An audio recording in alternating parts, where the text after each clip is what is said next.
ngày nay mòn tiệt hái dù rật tật ná thơ mòn chọp khnia pì ngày mộc chú hình ngày nay miền nhiều bóng phố nơi mòn miền môi mà chấm hiền chẳng hái thơ mà hộp bàn pì mộc ngày nay bị chênh sna tay ở nhiều bàn xa bài mà đòn mới hộp tì muối nhâm ngòi chua sạch món ở bàn miền tật sờ hot trứng Krương xóm miền phần này ngày nay chênh vì ta ô riêng dư tị ái phô lành ta riệp trong bài tật ở nhiều nhằm bài chung kia hai bàn thọ video dù bàn bên nhiều mà lên te mà đón cái chênh sna đầy này mà đón mới đằng ta chỉ ngay bên này chắp đa mở đã krương hay tập tray ấy châu nông mò nằm bay lên vì ở châu chiết trắng còn bởi bị chênh ấy dương đã hài tới tọa mau nè bồn ấy cô cho cô lặng bay ở lên ấy ngột tật hay chắp đàm chạ tật chối ngon vì phơi sạch tị sân mơ cô cho cô lang bài còn món về riêng chay đai đòn chân ngon tầm plate phơi vậy lấy cho đam cho ăn sầm lò tì muối hai anh ấy sầm lò bẹp tất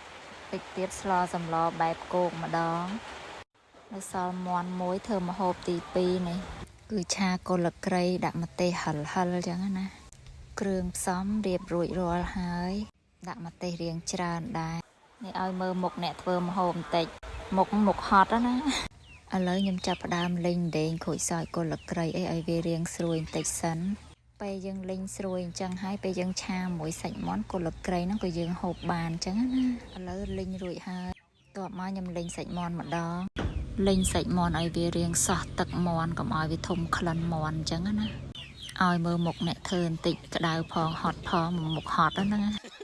លេងចោះលេងឡើងឲ្យស្ងួតទឹកមាន់បន្តិចសិនត្រឡប់លេងដល់ពេលអត់លេងខ្លាចធំក្លិនមាន់ឥឡូវលេងរួចហើយខ្ញុំដួសដាក់ចានទុកម្លែកសិន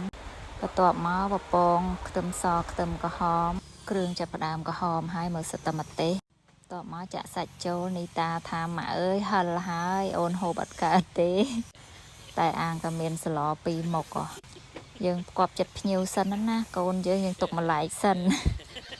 អាងក៏មានសឡពីរមុខទេបងប្អូនអើយបានហ៊ានដាក់ម្ទេស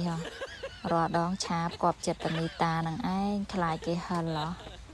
លេងចោះលេងឡើងឲ្យក្រហមតិចសិនព្រោះប្តីខ្ញុំគាត់ចូលចិត្តក្រហមបន្ទាប់មកបានខ្ញុំដាក់ដេងខូចសោចគល់ក្រៃចូលដាក់គល់ខៃដេងខូចសោចចូលទៅឡើងតំណងមកបងប្អូនអើយ